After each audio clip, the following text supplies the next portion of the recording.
नमस्कार, मैं बीएसएफ का रिटायर इंस्पेक्टर पूरनचंद जोशी आपको उत्तराखंड के अल्मोड़ा ज़िले की यानी कि कुमाऊं की 2500 साल पुरानी राजधानी पाली पछाऊं से हार्दिक नमस्कार करता हूं। सज्जनों, ये वो स्थान है जहां पर आज से 2500 साल पहले जब कुमाऊं में कत्यूरों का शासन हुआ करता था, यानी कि कत्यूरी शासकों का शासन हुआ करता था, उस समय से लेकर के गोरखाओं के शासन से लेकर के और चंद राजाओं के शासन से लेकर के 14 अगस्त 1947 तक ये जगह कुमाऊं का मुख्य प्रशासनिक केंद्र रहा, यानी कि राजधानी रहा।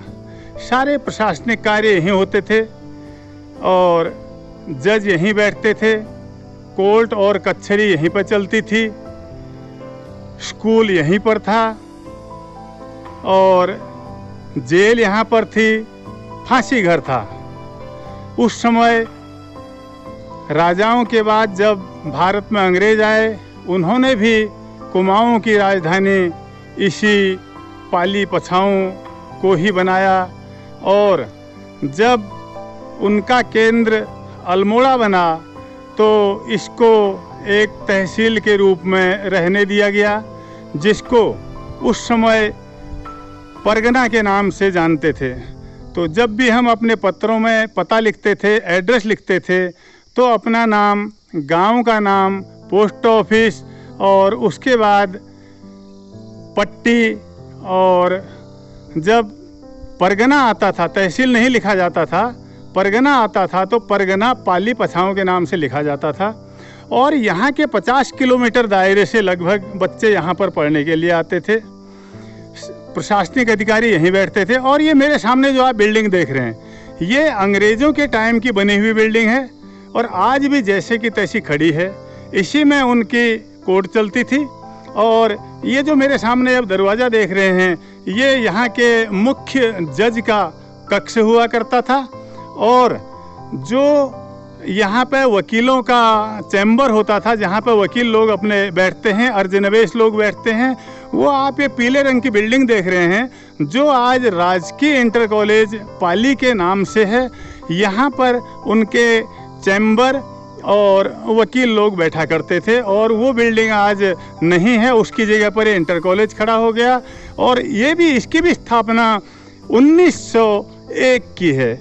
1901 में ये जूनियर हाई स्कूल के रूप में बना और उसके बाद प्रमोशन होते होते हाई स्कूल और इंटरमीडिएट बना। तो उनके जो अंग्रेज़ों के प्रशासनिक भवन थे, उसमें आप ये बिल्डिंग देख रहे हैं मेरे सामने, इसमें प्रशासनिक जो भी उस समय के अधिकारी होते होंगे वो उसमें बैठते थे। उसके बाद एक ये छोटा कमरा था, इसमें भी बैठा करते थे। और ये मुख्य जज, उनके पीए का कमरा था और साथ में यहाँ पे जेल भी थी। जो भी उस समय आंदोलनकारी स्वतंत्रता संग्राम सेनानी आया करते थे, पकड़ के लाए जाते थे, उनको यहाँ बंद किया जाता था। इन कमरों में अभी ताला लगा हुआ है और क्योंकि इसको बाद में स्कूल में परिवर्तित कर दिया गया था 1947 के बाद।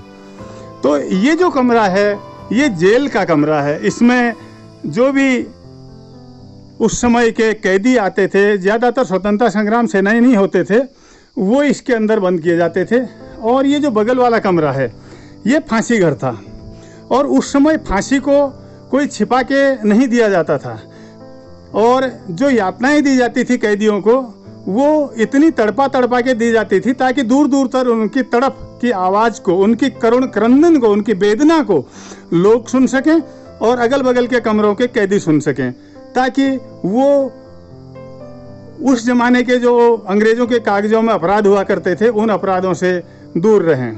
तो इसी कमरे के अंदर फांसी घर है, जहाँ पर कि सैकड़ों लोगों को उस ज़माने में फांसियाँ दी गई।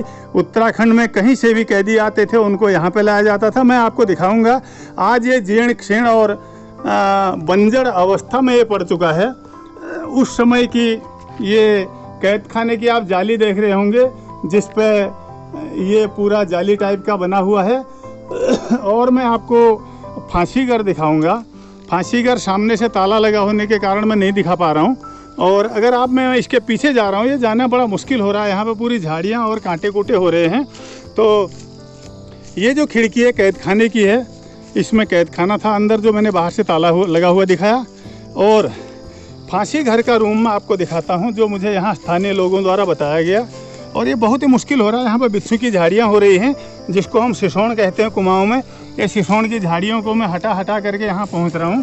तो ये फांसी घर है। इस पर ये लोहे की जालियाँ लगी हुई है, मोटी मोटी लोहे की जो राडें हैं, और ये इसके अंदर हैं। और इसके अंदर मुझे दिखाई नहीं दे रहा, अभी अंधेरा हो रहा है। इसके अंदर उनको फांसी पे लटकाया जाता था। फांसी का तख्त यहीं पर था।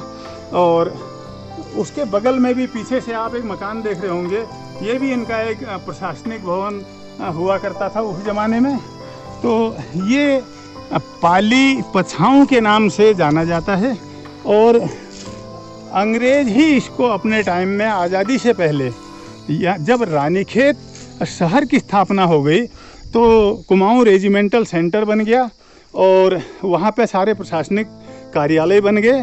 तो उनको यहाँ पे ये जगह कुछ दूर और मुश्किल लगने के कारण और रोड साइड से दूर होने के कारण उन्होंने अपने इस परगना को, यानी कि तहसील को, यहाँ से शिफ्ट करके वो रानीखेत ले गए, नर्सिंग ग्राउंड के बगल में, जहाँ पर आज एसडीएम का कोर्ट चलता है। तो वहाँ पर भी इसका नाम उन्होंने परगना पाली पछाऊँ रानीखेत ही रखा। और आज भी रानीखेत तहसील को पाली पछाऊँ के ही नाम से जाना जाता है। तो ये इस ऐतिहासिक बिल्डिंग और एक ऐतिहासिक जगह का मैंने आपको विवरण बताया। और पाली नाम इसका इसलिए पड़ा कि इस पूरे गांव में, इस भवन के सामने, जिधर को आप ये मेरे पेड़ पौधे कैमरा देख रहे हैं, आगे गांव है। गांव में सारे पालीवाल लोग रहते हैं। और कहते हैं कि जब इस देश में विदेशी आक्रांताओं के, मुगलों आदि के अत्याचार हुए, तो उस समय राजस्थान, गुजरात, महाराष्ट्र और मध्य प्रदेश से लोग जो कन्वर्ट नहीं हुए, वो अपने धर्म को बचाने के लिए उत्तराखंड और हिमाचल की पहाड़ियों की तरफ भागे। और दूर दूर जहाँ उनको लगा कि कोई नहीं आ सकता, घने जंगलों में वो लोग वहाँ बस गए, कंदमूल फल खा करके अपनी ज़िंदगी बसर की। और धीरे धीरे उन्होंने उस एरिया को विकसित करके रहने लायक बनाया। तो ये पालीवाल लोग भी यहाँ पे राजस्थान के पाली से आए हुए माने जाते हैं। और अब ये बहुत अच्छी पोस्टों में और पहुँचे हुए लोग हैं। और इन्हीं पालीवाल गांव के कारण इस जगह का नाम पाली पड़ा। और तो ये इस ऐतिहासिक भवन है, और उन क्रांतिकारियों का, स्वतंत्रता संग्राम सेनानियों का, जिन्होंने इस देश के लिए अपनी जान कुर्बान कर दी, उनके यातनाओं का और उनकी फांसी का एक बहुत ही मतलब घृणास्पद, अगर यादें कहें तो कोई अतिशयोक्ति नहीं होगी।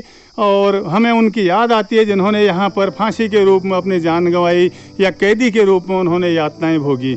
तो ये था पाली के इन खंडहर हुए भवनों का इतिहास और यहाँ के बारे में जानकारी। खासकर हमारे कुमाऊँ क्षेत्र के लोग जो इस बारे में नहीं जानते हों, तो वो स्मरण करें इस चीज़ को कि हमारा प्रशासनिक केंद्र 2500 साल पहले से, यानी कि कत्यूरों से लेकर के, चंद राजाओं से लेकर के, गोरखाओं से लेकर के और अंग्रेज़ों तक यहाँ से चलता रहा। और इस समय जो रानीखेत में चलता है। और इसी जानकारी के साथ मैं बीएसएफ का रिटायर इंस्पेक्टर पूरनचंद जोशी और अपने साथी भोला जोशी के साथ आपसे विदा लेता हूं। और पाली के इस ऐतिहासिक केंद्र से आपको नमस्कार करता हूं।